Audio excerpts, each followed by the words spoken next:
Hey everyone, welcome to another episode of the Star Wars Minute. It's your daily podcast in which we analyze, scrutinize, and celebrate 1 minute at a time. All the Last Jedi 1 minute at a time. Excuse me, I got distracted thinking ahead. And my name is Alex Robinson from alexrobinson.fun. My name is Pete the Retailer from PeteTheRetailer.com. And my name is Tony Thaxton. Why not keep mixing it up? I'm also the on-air producer for the Allison Rosen is Your New Best Friend podcast. I wear many hats.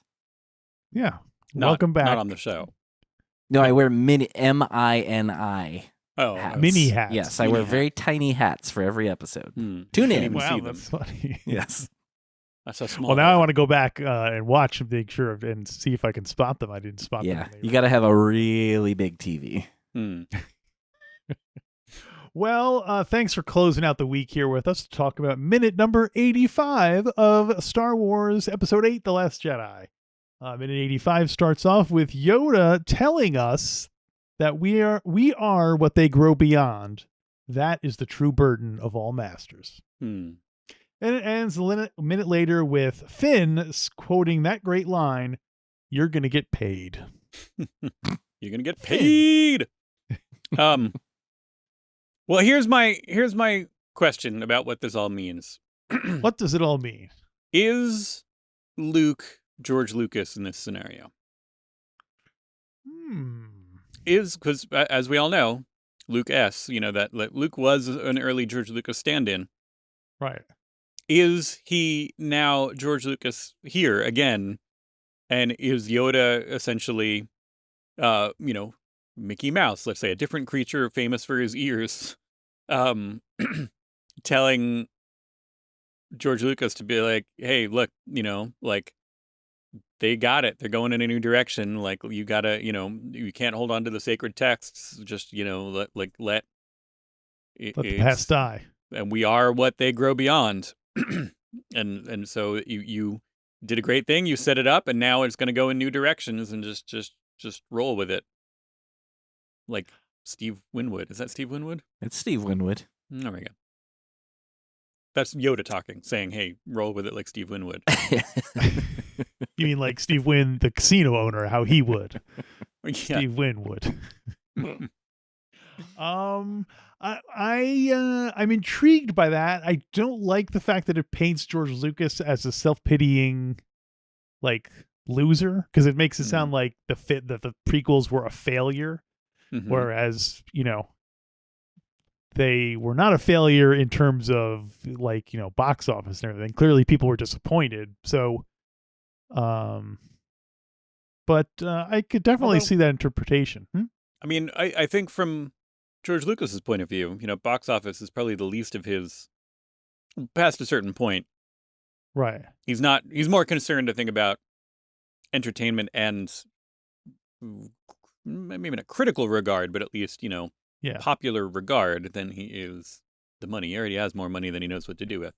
And he has publicly stated that he was so I would just make Star Wars movies and they just hated me for it. Yeah. So I guess maybe he would see it in terms of maybe as a self-pitying kind of as opposed to being well, you know what? I made movies that I thought were great and, whatever. But yeah. So maybe there's something to that. But I guess there are also, from Mickey Mouse's point of view, he would want to encourage Luke to think of himself as a failure and that how he was doing the right thing by letting it go, and as opposed to, you should get in there and fight back for your movies. Redirect this movie, you should, So, yeah. But I do like the part about the we are what they grow beyond. That is the true burden of all masters. Grow beyond Kenobi. That should be, we are what they grow beyond. And it's hello there. Did somebody say Obi-Wan? Sorry I'm late. I had to swim here from Tatooine. I like that they called him that because all his students wound up becoming more powerful than him. So everyone they ever call him grow. That's what Vader should have taunted him by saying when they fought on the Death Star. He should have been I've been waiting for you, grow beyond. And everybody would be like, what? And he'd be like, That'll make sense 8 movies from now. Don't worry. It's funny, but not you. Don't worry about it. Take your clothes off so I can kill you.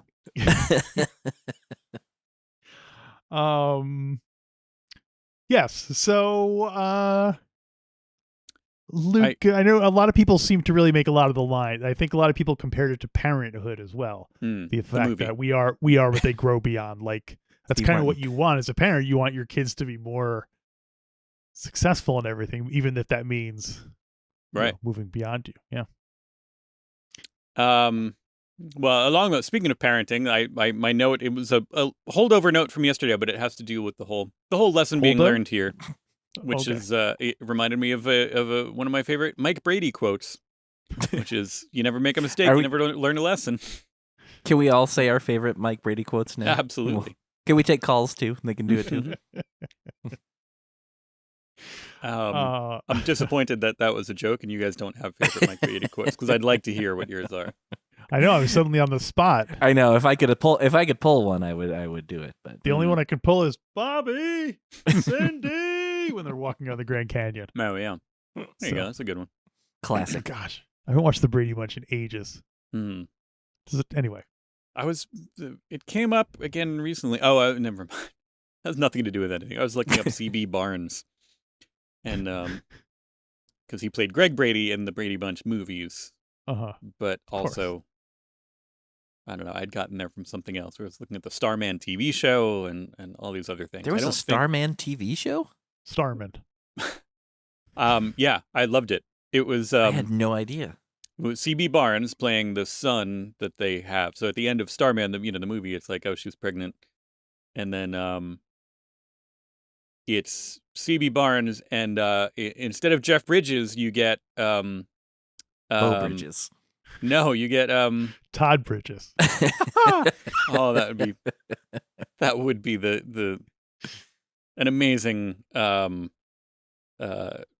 to that. But I now I can't remember his name, so I got to Google the Robert Hayes, Ted Stryker. Oh yeah, wow. He plays the Starman, the titular Starman. Wow. And so it's C.B. Barnes and Robert Hayes searching for the mother, which was Karen Allen in the movie, and spoiler alert, eventually they do find her for a brief story arc, and the TV movie version, well, not movie, but the TV version of Karen Allen ends up being Erin Gray. So, wait, who's Erin Gray? Wilma Deering from Buck Rogers, or from Silver Spoons, or yes, from Silver Spoons. Don't bring up Silver Spoons in these times. Oh yeah, we can't talk about Silver Spoons anymore. Well, speaking of old characters from olden times, yes. As we all know, Harrison Ford seems to be on a kind of farewell tour with a lot of his iconic characters. He did and is planning on doing another Indiana Jones, God help us. He did Blade Runner. He returned to Han Solo. Who would ever thought of that? And, Regarding Henry's coming soon. Exactly. There's another witness. Is he gonna show up, you think, on the Mosquito Coast TV show? Oh, that would be a nice little cameo. Like a ghost, Force Ghost Ali Ford. I hope someone asks him if he'll be appearing as a Force Ghost in Mosquito Coast, because I would love to see his reaction to it. I don't know what that is. Mosquito Ghost. Oh, there you go. No, I was thinking I wanted to see Frank Oz see he came back to Yoda, so now I want to see him do like an older, wiser Fozzie Bear and an older, wiser Miss Piggy or Bert, like that, seeing how they reflect on aging and everything. I'm on board. Yeah, Tony, you're a Muppet guy. You must want to see that. I know. You could go. Sorry, go ahead. No, I don't know. You could go pretty dark with that in a if you wanted to do it as like a modern, like a grittier retelling of a childhood, like the way that like a Joker and stuff like that. Yeah. So you could have him come back as Bert, and Bert is kind of living on his own, trying to deal with the loss of Ernie. And he's like a shut-in who's just kind of on his own thing, and eventually it becomes better. He learns to love again. But I'm pitching Bert. It's called Bert. Just Bert. Period. BERT. I'm pitching it to you guys now. All right. I like it. I green light. All right. Maybe we could do like an anthology project where it's like Fozzie, Miss Piggy, Bert. Like who else? What's another? Maybe one more Frank Oz character. Let's go deep cuts and let's go with Marvin Suggs. Wow. All right, that's what we'll do. So, because you imagine after playing Bert for all those years, Frank Oz probably has like a deeper relation. Like he probably has thought more about Bert's character than. So I wonder if he really could do like a serious, like a one-man show about Bert. Well, I'm trying. Look, since you said it, I'm just really concentrating, trying to figure out what's the angle. What's the angle for the pitch for the Marvin and Suggs movie? Yeah. He, I mean, it has something to do with how he gets those little fuzzy guys to agree to let him hit them with mallets. Yeah. Does anyone know who Marvin Suggs is? Oh, of course. Anyone listening to this? Or anyone here? Yeah. Well, I was just making sure. I didn't know if that was like he's the guy who hits. He comes out and he hits all these little things, tribble looking things with hammers to make them squeal when he plays music that way. Yes, like torturing animals to death. Yes, it's like a torture xylophone. Right. So I don't know where the dark gritty angle is on that. So you guys would have to help me out. A Saw movie. Yeah, basically. Yeah, I mean, it's just torturing these little fuzzy guys. Yeah. Speaking of little fuzzy guys, I was thinking it would be funny if while the tree was on fire, the caretaker fire guys showed up and started spraying it with a hose and stuff. I love it. With bucket, they're doing like a assembly line, handing buckets to each other, dumping it on it. Yeah, bucket brigade. Yeah, Pete, you're notoriously a fan of the caretakers, right? Is that notorious now at this point? Have I said it enough that I thought so. Well, yes, unabashedly, I do love the caretakers. They're one of my. He cares for caretakers. Controversial, but I like caretakers more than porgs. Wow. Yeah, I again the Boshek of choices. I guess so. Yeah, that is on brand. Yeah, there's like a moment or two that amused me with the caretakers, but overall, I want to like them more than I do. There's something about the overall look of them that I don't love. It was one of those things when I think it was Entertainment Weekly had like the first image of them before the movie came out, and it was one of those things where I was like, saw it and was like, is this real? This seems off. This like looks like it kind of looked more Muppety to me than which seems like I should like it, but I don't know. I don't love them. Again, sorry, I keep going negative on this movie. I don't mean to. You're going. No, I say you're giving a fair and balanced thing. There's plenty I love. You just haven't gotten to it yet, so I can't spoil anything. Yeah. So. Well, let me ask you about Porgs. You wrote the song Porg Mania. Do you like the Porgs? I like the Porgs, all right. I think if I remember correctly, I feel like I agree with Pete's feelings on them, where mostly enjoy them, but maybe dial it back a little bit. 10% less. Yeah, more so the stuff kind of like coming up where they like keep kind of appearing later in the movie, like when they're on the Falcon and all that. Spoilers. But yeah, mostly fine. Dial it back a bit. All right. So we leave Achtu behind, and we rejoin our friends Finn and Rose, the utterly uncontroversial Finn and Rose, on their adventure with Don't Join DJ. Darth Join. I'm trying to think of other things that what was it, Dan Jr.? I'm trying to think of other things that DJ has stood for in the past. Don Johnson. Don Johnson. Dr. Jones. Disc jockey. Well, disc jockey, yeah. I'm looking for a DJ, disambiguation. Here we go. Darth Gideus. Don Jr. Dango Jet. The Dow Jones Industrial Average is sometimes the DJ. Dansk Jernbane, a Danish freight company. David Jones Limited, an Australian retailer. Retailer. Virgin Blue, an Australia-based airline, prior to rebranding as Virgin Australia. Their IATA code was DJ. Disney Junior. That's fitting. Maybe that was synergy. DJ Connor, DJ Tanner, DJ from Street Fighter, DJ on the OC. That sounds like I'm like bah, bah, bah. We got DJ on the OC. Yeah, look, there's a whole. Oh, look at that. Oh, this could be related. DJ from Transformers is one of the Jointron brothers. So you got DJ from the Jointron brothers, and here you got DJ Don't Join. Maybe he's a Transformer. Transformers can have brothers? Yeah. Oh, yeah. Well, in Beast Wars 2, you don't even want to know.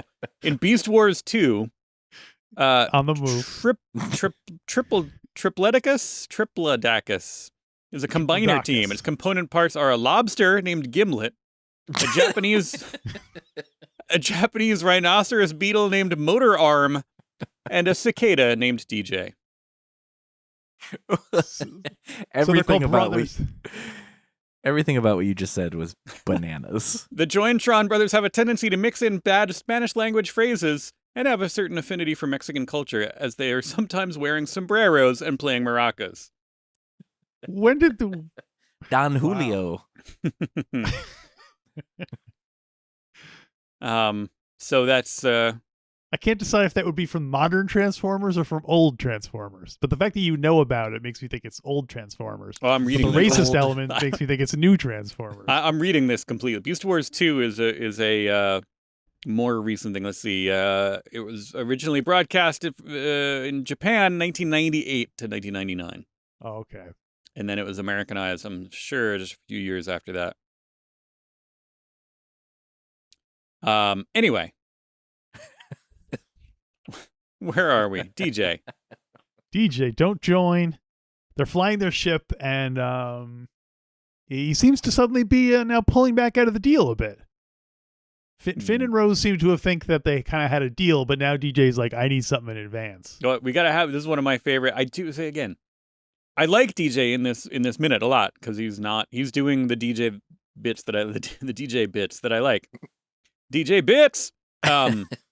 But he, he's not leaning into, he's not too over the top kind of comic. He's not like mugging and being like, what? And he's not doing kind of that pronounced. And I know we've had a lot of feedback and a lot of talking about the kind of stutter element to it. And I'm not, if you think that is a realistic portrayal, perhaps, of a type of stutter that I'm not aware of, I'd like to know about that. But I feel like the way that he does it is more of a kind of cartoonish, over-the-top affectation than a genuine stutter, from what I can tell. Agreed. But in this minute, I like the way that he plays this. And he says, we got to have a pre-do-it conversation, which I love that. A pre-do-it conversation? A pre-do-it conversation. Because I'm looking at, I'm trying to call it, again, the script for this. Hard to find. I guess I could put it on with the subtitles or something like that, right?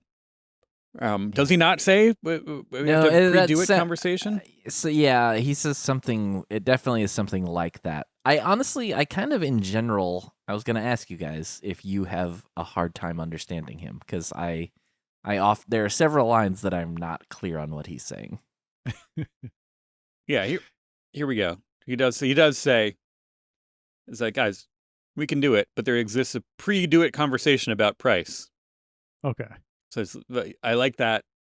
I could understand that. Pre-do-it conversation, like, it's like, yes, we can do this, but first we got to talk. Yeah. First, there exists a pre-do-it conversation about price. Yeah. It's a good line. We should start working that into the rotation. I'm going to try to.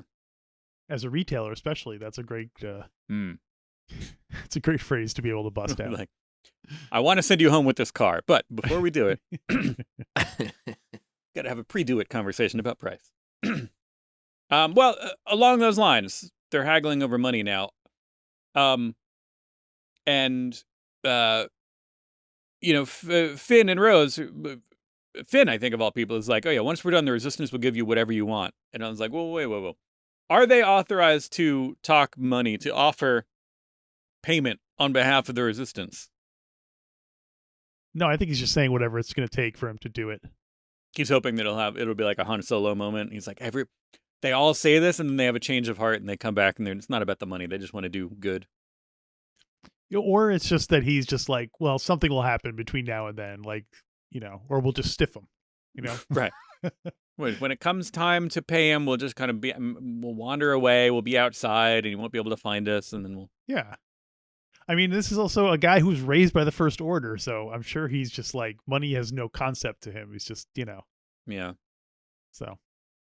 Have you guys, forgive me if this has been discussed and I've forgotten, my brain is gelatinous goo these days. The Bounty Hunter? I know that, they never say DJ in the movie, and it's supposed to stand for don't join. Mm-hmm. Is this just a name that was given to him, because they need to call him something for the toys or whatever? Or are we to be under the impression that in that world, that's what he goes by, is DJ? I think the Visual Dictionary does put... Wait, say that again? I think the Visual Dictionary does put quotes around his name. For what that's worth, I don't know how you would interpret that. Whether, that's DJ, and the DJ part is in quotes. So right. I don't know what that means. So I think it is a nickname then, right? It just says the man known as DJ. Right. Oh, so known as, okay. Yeah, so that was another one of those things that when the news came out before the movie and said that he was playing a character named DJ, I remember being very, very thrown by that. DJ? It's very weird. A little earthy. Yeah. Well, now I'm tending to think that it's a... DJ has little that passes as personal ethos, save for the two words that are the source of his nickname. Right. So that makes it sound to me more like it's a nickname that he has in universe. Right. Yeah, that's what I was thinking. That he is like, oh look, there's Mr. Don't Join, and they just keep calling him that. Yeah, well, clever. You don't have to join anything. I'm going to call you Don't Join. And he's like, isn't that a Transformer?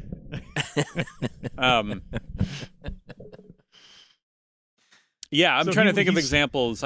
We do have some friends, so when I've brought this up before. Working at Forbidden Planet, we used to give a lot of the regulars, the kids that would come in a lot of the time, we'd give them nicknames to make it easier because kids come and go and it's hard to. And so there are a bunch of kids like that I know of only by their nicknames still. So maybe it's kind of like, and then everybody else would refer to them as that, and nobody would have any clue what their. Oh yeah. It feels weird to hear their real name. Sometimes It's like, oh yeah, wait, Snake Eyes. Well, he worked there, but there was a guy that worked there that we called Snake Eyes. There was a kid named, Nanas, because it was short for Eddie Bananas. And then there was another kid named Creamsicle. There was another kid named Yo-Yo. There are all these, half of them, I have no clue what their real name is. You know what I mean? Wait, so these were customers or these were people who worked for you? Well, Snake Eyes worked for me, but... So they sound like a mobster. Yeah. I like that you don't know his real name because he's like a man of mystery. So, well, that's how it came about. That there was an open spot on the schedule, and when we were making the schedule, we didn't know who was going to be filling that spot. So we would put, question mark. We started out, we'd put question mark, and then we just put all these mysterious characters to fill in there until we found somebody to take that spot. And then when we hired this guy, we're just like, oh, you're Snake Eyes, and then everybody just referred to him as Snake Eyes from then on in, and that was just, his name is Brian. He was a cool guy. I like him a lot. Brian. But he was permanently branded Snake Eyes. If my name was Brian, I'd want to go by Snake Eyes too. No Yeah. offense to all the Bryans out there, No. but compared to Snake Eyes, it's Snake Eyes is pretty bad. Yeah. Pretty bad. But the rest of them are mostly kids that would hang out. I wouldn't necessarily call them customers because they didn't spend a lot of money. They were just kind of, locals. Regulars. Right. Yeah, And they haven't earned the right to be called customers. That's right. You got to pay me if you want to be a customer. They know it's not a library, right? I keep telling them. I point to the sign all the time. But yeah, then most of them are just, in order to kind of keep track of regulars when and it's just like, oh yeah, that kid is, Speaking that of kid is Benicio, yo-yo. speaking Froyo. So maybe DJ is like that. Yes. It's a thing. Do you think that it started when he was younger, or do you think he started calling himself, he's like, hey guys, I'm not going to join anything, so you can call me Don't Join? I think in high school he was famous for being in a lot of clubs and everyone made fun of him. So when he went to college, he was like, I'm going to totally reform my whole identity. I'm not going to join anything from here on out. And there you go. That's how he got it. And you learn something interesting about Benicio del Toro. Mm-hmm. He has a daughter named Delia Stewart, whose grandfather is Rod Stewart. Whoa. Isn't that weird? That is weird. Benicio del Toro, and the mother is Kimberly Stewart, the daughter of rock legend Rod Stewart. So there you go. I feel like, have I heard that before? I don't know. I saw a clickbait article on the internet. It got me furious, as clickbait articles do. It was like a list of 15 like weird people who are related in weird ways. For instance, like that, like Benicio del Toro is the father of the grandchild of Rod Stewart. Right. And I looked at it, and like literally 2/3 of the things were like, so-and-so is the godparent of this, this celebrity is the godparent of this other celebrity. Like, that's not that's cheating. You can't be something that a relationship someone picks like that. It has to be like, anyway, you can delete that from the show if you want. No. We're sticking with it. Oh well. Anyway, Benicio del Toro related to Rodney Stewart. Mr. Sir Rodney Stewart. Is it really Rodney? I guess so. I have no idea. Sir Roderick David Stewart, CBE. Roderick is better than Rodney. Yeah. Is it? I guess so. Apologies to all Rodneys listening. Yeah. They don't get any respect. Well, it's a dangerous field. How did we get here? What are we talking about? Oh, yeah. We're talking about Haitian smelt. Is that Haitian smelt? That is Haitian smelt is that's what her necklace is made out of, because he expresses an interest in her. And I thought it was like Haitian, like it's not Haitian, it's hazy, Haysin, because she's from the planet Hayes Minor. So that's where I was. That's why he's saying Asian. And of course, you know what they say: Haitian smelt it, dealt it. I was trying to figure out how to get there. Yeah, sorry. Well, so that's all I have for minute 85. So what this is 85. 85. Do you guys have anything else more? Not Tony. What are you looking forward to in the rest of the movie? I know you've seen it, so but what should we look out for going forward in the rest of the movie? What's something? Oh, you guys are gonna love it. I think the Snoke throne room scene, the battle there, I think that literally might be my favorite Star Wars scene. I love that scene so much. I agree. Yeah, and that's such a big memory for me of that first night seeing it. Like the theater like freaked out when that happened. Like everybody started cheering, and like it was the only moment in like the new movies when I've seen them that like got that reaction. So yeah, I really love that. And I think the whole ending bit, the Luke Kylo part? Yes, I enjoy all of that quite a bit as well. We call that Lulo? Luke and Kylo? Yes. Lulo. Yeah. I think you can't do it the other way. Don't try. those are probably my those are probably my two favorite bits of the whole movie. But yeah, really enjoyed that. And I also, let me just throw in one little thing, and this is really just to make fun of myself here. But I swear to God, this is 100% true. It's the only time in my life I have ever done this. The first time I saw it, opening night, first showing, opening night. You guys have already talked about it in depth. The Mary Poppins moment with Leia. When that started happening, I literally pinched myself because it felt so out of place and weird that I was like convinced that I wasn't really seeing what I was seeing. Am I having that weird Star Wars dream again? Yeah. And I knew even in doing it, I couldn't believe that I was even doing it. I knew in the moment, this is stupid. Am I really doing this? And I did it. And you asked the guy next to you to pinch you. You were dreaming. Speaking of Starman.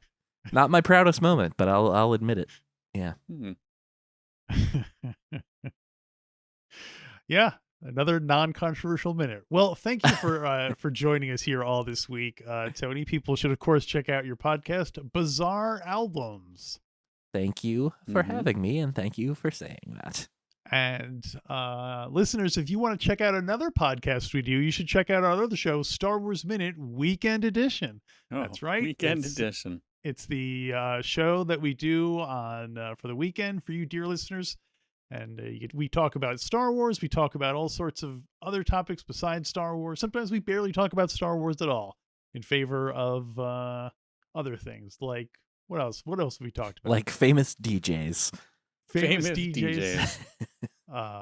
Yes. So if that sounds appealing to you at all for some reason, go to StarWarsMinute.com/Patreon, become a Patreon supporter, and get more Star Wars Minute in your life while helping us keep the lights on here, as they say in the podcasting world. Thanks for listening to Star Wars Minute. Star Wars Minute.